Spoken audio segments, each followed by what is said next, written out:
May is National Water Safety Month, and that hits home for an Olympic swimmer who says he almost drowned at a water park as a child. Yeah, so now he wants to share advice to help keep your kids safe at the pool this summer. Olympian and water safety expert Cullen Jones is joining us right now with the details. Thanks so much for joining us this morning. Thanks so much for having me. So tell us this story. So you think that you almost drowned at a water park? What happened? Oh, I definitely did almost drown. It was the hardest thing for my mom at 14 to kind of relive what happened. And I was a, spoiled only child with my parents at a water park, and my dad wanted to get on the biggest ride. And of course, he being my idol, my mentor, I wanted to follow suit. I was a tall 5-year-old, but a very skinny 5-year-old. But I went down this ride. And I think what's important about the story, I was fully supervised. I wasn't horse playing. The lifeguards were there. My parents were there. It was a beautiful summer day, but I was still able to flip upside down on this inner tube ride. And as they were yelling at my dad to give the inner tube to the next person, I came down. They didn't see me. And we know now that a child can have brain damage from being underwater for longer than 30 seconds. And I was definitely closer to 40. And I had to be resuscitated.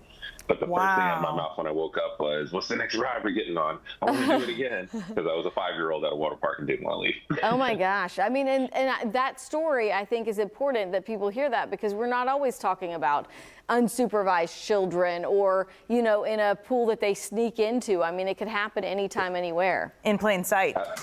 In plain sight. I mean, a lot of people, we watch it in movies, it's very theatrical. Help, help, help. No, we now know drowning is a silent killer. A lot of times, unfortunately, when children and adults go underwater, many times it's silent and you don't hear anything. Yeah. And I mean, talk about it. You said it can happen anytime, but how often? I mean, tell us some of the statistics that we're looking at each year. Well, I've been doing this since the gold medal. Thank you for recognizing it in 2008 when we set the world record, still standing. But after that, I was told, do you know what you just did as a Black American for the sport of swimming? And I had no idea. And at that time, the drowning rates were at a high.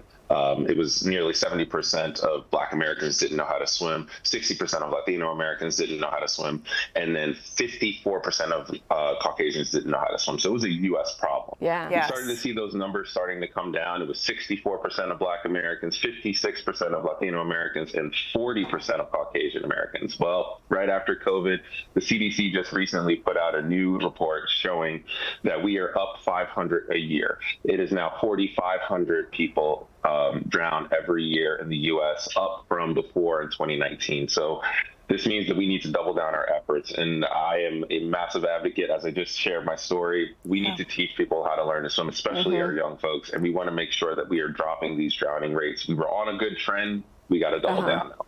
You are absolutely right about that. And thank you for bringing that up, because here locally in Houston, we do have organizations that will help teach kids to swim, especially in minority neighborhoods. If you don't have money for swim lessons, there's still organizations that can help you out. So what advice do you have that you would want parents to know about keeping kids safe around water?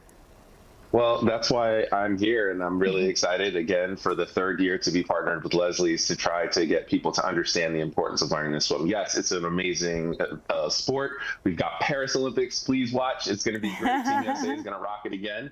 But it's also a life skill. Swimming is the only sport where it's a life skill. So there's 3 things that I'd really love to share with everyone. Number 1, if you have a backyard pool, please make sure you're maintaining clean water. I mean, I'm a professional swimmer. I've been in tons of pools. Trust me, just because it's blue doesn't mean that it's clean. So if you have a pool in your backyard, Leslie's makes it very easy. There's the AccuBlue Home test that you can take. Make sure your water's clear. We don't want anyone getting sick. The second thing, of course, is we want to make sure that, yes, as I told you my story, distractions are real. We have cell phones now. We have people yelling at us from time to time.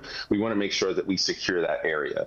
I have a little 4-year-old. Trust me, he will dart out to that pool in a heartbeat, especially as it's starting to warm up. So you want to make sure you have pool gates, locks, alarms, everything you can. And then, of course, the last thing, learn to swim. There's no substitute. That is why I'm such a big advocate for it. You heard my story. Please go out there and learn to swim. And I got a 4th one for you. Go have fun. It's summertime. Days around the corner. We love the water. It's not all doom and gloom, but we just want to make sure everyone is safer around the water as these numbers rise. We want to knock them back down. Yeah, absolutely. You mentioned you have a 4-year-old, and obviously you got to keep your eye on them, and we want to be teaching them to swim.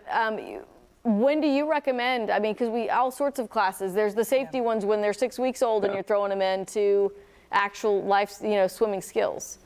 Well, let me tell you, neither of you want to hear me sing Wheels on the Bus, but yes, I took my son at 6 months to actually goldfish swim schools, and I had him in the water learning to swim, and I just never wanted him to lose being acclimated to the water, and that's the biggest thing. We just want to make sure we're giving everyone a positive experience the first time. Now, unfortunately, and fortunately, every day I get, Daddy, we going to the pool? Daddy, we going to the pool? Daddy, we going to the pool? Yes, we'll go. Yes. But the biggest thing is just making sure that they never have a negative experience. We are not built for the water. Maybe Michael Phelps is, he has gills somewhere, but the rest of us, no, we have to learn to be good around the water. So make sure you get those swim lessons. So in those very, very early days, it's just making sure they're not afraid and they're supervised, all that. All right, Cullen Jones, thank you so much for talking with us this morning. Thank you so much for having me. Yeah, it was great chatting with you. Thank you.